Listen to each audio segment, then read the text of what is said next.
Bonjour à tous, bienvenue dans cette nouvelle vidéo de WeChine. Aujourd'hui, nous avons le plaisir d'accueillir Guillaume Bernat, un expatrié qui a passé plus de 10 ans, je crois que c'est 11 ans en Chine, c'est ça Guillaume?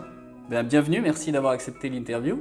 Merci à toi. Et donc Guillaume a une riche expérience en tant qu'expatrié en Chine, donc il va partager avec nous un petit peu ce que c'est d'être expatrié dans ce pays. Et puis dans un domaine en particulier qui peut intéresser aussi beaucoup les WeChiners qui nous suivent, à savoir les vins et spiritueux. Notamment vendre du vin et des spiritueux aux Chinois. On va t'interroger un petit peu sur ces deux sujets-là principalement. Oui. Les questions sur le marché du vin feront l'objet d'une deuxième vidéo dans quelques jours. Donc, je disais que tu as passé 11 ans en Chine.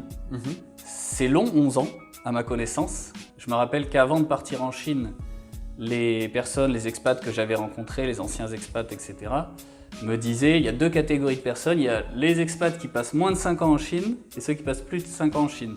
Sous-entendu, quand on passe moins de 5 ans, on peut revenir en France sans trop de difficultés. Oui. Mais au-delà de 5 ans, finalement, on se sinise beaucoup, on devient un peu chinois, hein, et le retour est plus difficile à envisager. Donc la première question déjà, c'est comment est-ce qu'on peut vivre aussi longtemps en Chine, dans un pays qu'on décrit beaucoup comme voilà, très pollué, très sécuritaire, etc. Comment est-ce qu'on peut vivre aussi longtemps en Chine? Comme tu l'as dit, j'ai vécu 11 ans en Chine. J'ai commencé par faire une école de commerce spécialisée sur l'Asie qui s'appelle le MBA. Il y avait deux sections, on pouvait choisir entre deux sections, soit la section chinoise, soit japonaise. J'ai choisi la section chinoise. Et dans le cadre de mon cursus, c'est un cursus en 2 ans, on devait faire un stage de fin d'études. Ça a été mon premier voyage en Chine en mai 2007. Donc voilà, j'ai commencé par travailler pour un importateur de vin chinois et il se trouvait que c'était l'une des premières entreprises chinoises, si ce n'est la première, à acheter un domaine dans le Bordelais qui était le château La Tour-Lagance, dans l'AOC Entre-deux-Mers. J'étais chef de projet, donc je m'occupais de toute la partie un peu administrative avec le notaire, les avocats, etc. Et en même temps, il m'utilisait un petit peu comme le blanc de service pour tout ce qui est vente dans le circuit CHR sur la ville de Qingdao. Alors CHR, c'est? Alors c'est café, hôtel, restaurant. D'accord, pour ceux qui nous regardent, très bien. Voilà. À contrario, l'off-trade, c'est tout ce qui est grande distribution. Voilà. Très bien. Et donc quand tu dis blanc de service, il faut peut-être expliquer un petit peu parce que c'est vrai que c'est une expression qui est utilisée par pas mal d'expats en Chine. Moi je me souviens quand je suis arrivé donc, en tant qu'étudiant là-bas, plusieurs de mes camarades étaient amenés à accompagner des entreprises dans des rendez-vous d'affaires ou autres pour prétendre être membre de l'équipe parce qu'à l'époque ça faisait bien d'avoir un occidental, un caucasien dans l'équipe. C'était un petit peu ça aussi, le rôle de représentation en fait. Tout à fait, ouais. Oui, à plus forte raison en 2008, parce que le marché du vin était vraiment pas mature du tout. Du coup, c'était beaucoup, on se reposait beaucoup sur l'image. Donc, un blanc allait apporter de la crédibilité, du sérieux à l'entreprise. Je me souviens aussi d'une expérience qui avait duré, c'était je crois le temps d'un week-end, où j'avais représenté soi-disant une école française lors d'un salon à Jinan, dans la province du Shandong. Je n'étais pas directeur pour un rond, mais voilà, je me suis présenté comme tel. Bon, ça se fait encore à ma connaissance, mais beaucoup moins maintenant. Oui. Ils en ont moins besoin en fait en Chine, puisqu'ils montent en puissance dans tous les secteurs. Il y a un peu moins cette nécessité-là. C'est ça, ouais. Puis maintenant, globalement, c'est quand même plus dur pour les étrangers de trouver du travail là-bas aussi, en général. Donc, il y a eu cette expérience professionnelle qui t'a amené à rester là-bas dans un premier temps. Et ensuite, en termes de vie personnelle, de plaisir à être sur place, parce qu'en y restant aussi longtemps, ça veut dire que j'imagine tu appréciais la vie là-bas. Est-ce que tu peux nous dire un peu à quoi ressemble la vie d'un expatrié en Chine? Oui, donc suite à ce premier emploi à Qingdao, j'ai trouvé un VIE chez un négociant de vin, donc là j'ai déménagé. Le VIE, donc c'est le volontariat international en entreprise, voilà, qui est une formule proposée par Business France, c'est l'agence d'internationalisation des entreprises. Voilà. Alors je connais bien puisque j'y ai travaillé. Hein. Business France. Voilà, donc j'étais VIE à Pékin et c'est vrai que pour un jeune expatrié, démarrer comme ça dans un pays comme la Chine, c'était génial parce que j'aurais pas eu ce niveau de responsabilité si tôt, si jeune en France. J'avais un degré de liberté, d'autonomie qui était vraiment appréciable. La vie pour les sorties, c'est très agréable en Chine. Les Chinois sont très hospitaliers pour la plupart. En plus, Pékin, c'est la capitale culturelle. C'était intéressant de vivre là-bas. Tu as fait combien de temps à Pékin? 3 ans. 3 ans? Ah, mieux que moi. D'accord, moi j'ai fait 2 ans environ. Commencer par la capitale, c'est vraiment intéressant aussi. J'ai suivi le même parcours à peu près. Et donc après, sur le plan des sorties, tu dis que c'est intéressant en Chine. Oui, alors il y a... C'est le coût de la vie, le coût des sorties qui est moindre ou... À l'époque, le taux de change était forcément plus avantageux. 10 yuan, c'était à peu près 1 euro. Maintenant, 1 euro, c'est plutôt, je crois, 7 yuan. Donc l'âge d'or, si je puis dire, de ce point de vue-là, en tout cas, est passé. Mais oui, Pékin, très sympa aussi pour les sorties. Il y a un quartier qui est connu, Sanlitun, le quartier des ambassades, Dongzhemen aussi. Il y a le quartier de Wudaoko, là c'est plus les étudiants coréens. Donc non, très sympa. Alors tu disais que les Chinois sont hospitaliers pour la plupart. Est-ce que tu peux nous raconter un peu les rapports que tu as eus avec les Chinois en général, en tant qu'expatrié?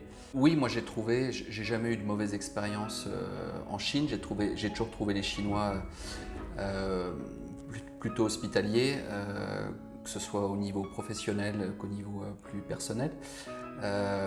C'est vrai qu'au niveau professionnel, il y a toujours plus de crédibilité à être un étranger qui représente une entreprise française, étrangère. De ce point de vue-là, j'étais plutôt bien accueilli.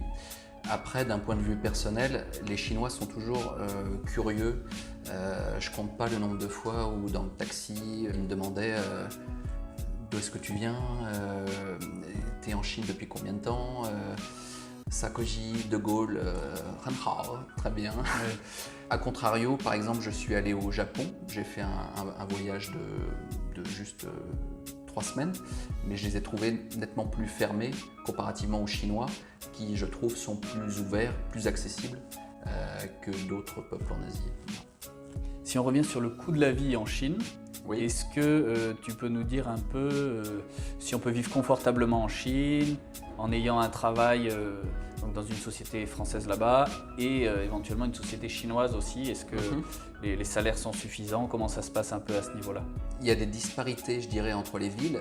Évidemment, l'essentiel des emplois expatriés se concentre dans ce qu'on appelle les first tier cities, les principales mégalopoles de la côte chinoise, donc Pékin, Shanghai et l'agglomération autour de Shenzhen, Canton. Moi, j'ai constaté que le coût de la vie avait nettement augmenté, rien que par rapport à 2008, 2009, que ce soit le logement, les transports, l'alimentation.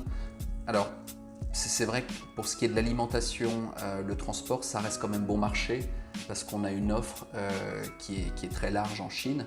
Par exemple, pour l'hôtellerie, il y a de l'entrée de gamme avec des chaînes comme Hanting, Junidia, mais il y a aussi voilà, une gamme très large pour le moyenne gamme. Donc voilà, il y a une offre très large. Après, pour ce qui est des loyers, que ce soit à Pékin, je sais moins parce que j'ai quitté en 2011, mais à Shanghai, les loyers sont relativement élevés. On est à peu près au niveau des prix de Paris. Pour donner une idée, moi je louais un T2 à 1 200 €.